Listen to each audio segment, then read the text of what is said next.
Assalamualaikum warahmatullahi wabarakatuh.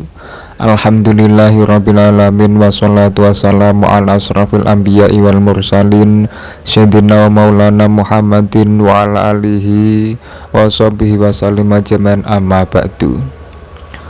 Alhamdulillah, puji syukur kepada Allah Ta'ala hingga saat ini masih diberi kesempatan belajar. Dengan seiring berjalannya waktu, tentu saja banyak liku-liku kehidupan yang harus kita hadapi, baik itu soal ekonomi, keluarga, bahkan masyarakat. Kali ini kita akan membahas tentang bagaimana cara supaya disukai banyak orang.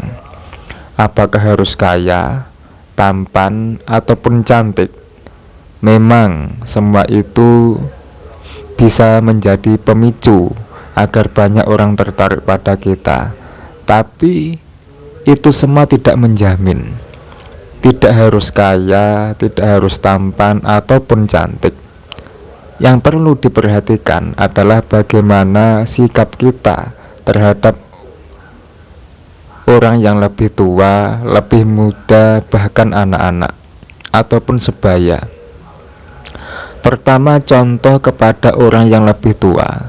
Bagaimana sikap kita kepada orang yang lebih tua? Ucapan dan perilaku jangan sampai seolah-olah seperti menggurui, karena harus bagaimanapun, walau bagaimanapun mereka lebih berpengalaman dibanding kita. Ikutilah alur cerita mereka dengan penuh sopan. Dengan cara itu insya Allah orang menjadi betah dengan kita. Yang kedua, bagaimana contoh kita kepada orang yang lebih muda? Bicaralah kepada mereka tentang hal-hal yang menyangkut tentang apa yang sedang dialami umumnya anak muda, seperti halnya tentang galau, frustasi, bahkan asmara. Kita harus punya wawasan yang luas. Misalnya ketika mereka curhat, kita harus bisa memberi solusi-solusi terbaik untuk mereka.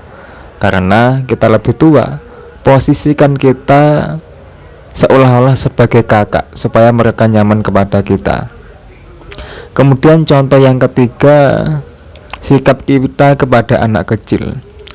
Kita harus berbicara kepada anak kecil menurut porsi mereka.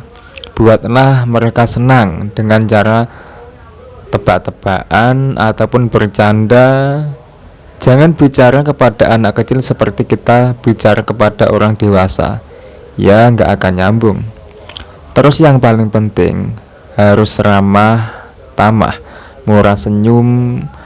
Kalau itu memang sulit, karena sudah watak, janganlah putus asa untuk mengubahnya. Kita latihan sedikit-sedikit, kalau perlu paksa untuk senyum walaupun sulit. Karena sesuatu yang sifatnya baik tanpa ada kemauan yang tinggi atau paksaan untuk berhasil pun saya rasa sulit. Seperti halnya seorang yang tidak bisa membaca, karena ketekunan setiap hari dibaca, dicoba dan terus dicoba, lama-lama menjadi lancar. Kalau sudah lancar, jadilah suatu kebiasaan. Bahkan kalau tidak membaca dalam satu hari, rasanya ada yang kurang enak.